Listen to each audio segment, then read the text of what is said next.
Toxic? Hindi lahat ng toxic ay empleyado.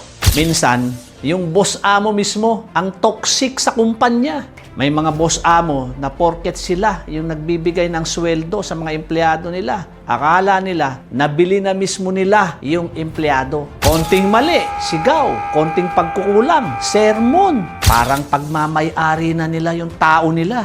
Bakit? Kasama ba sa binabayaran mo yung pagkatao nila? Akala mo ba pagmamay-ari mo na yung buhay nila? Naiintindihan mo ba na yung tao at empleyadong pinapagalitan mo araw-araw, hindi yan nagtitiis dahil gusto ka niya. Nagtitiis yan dahil kailangan niyang buhayin yung pamilya niya.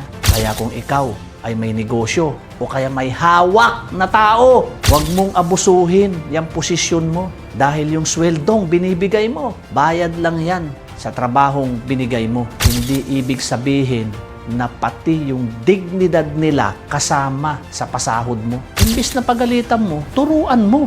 Maaring mahirap maghanap ng trabaho para sa iba, pero mas mahirap maghanap ng tao na handang magtiwala at magtrabaho para sa kumpanya mo. Kaya kung gusto mong tumagal yung mga tao mo, matuto kang maging leader, hindi lang boss, amo. Dahil ang tunay na leader, hindi yan nananakot, hindi yan nang aalipin, hindi nang aabuso, kundi nagbibigay ng respeto.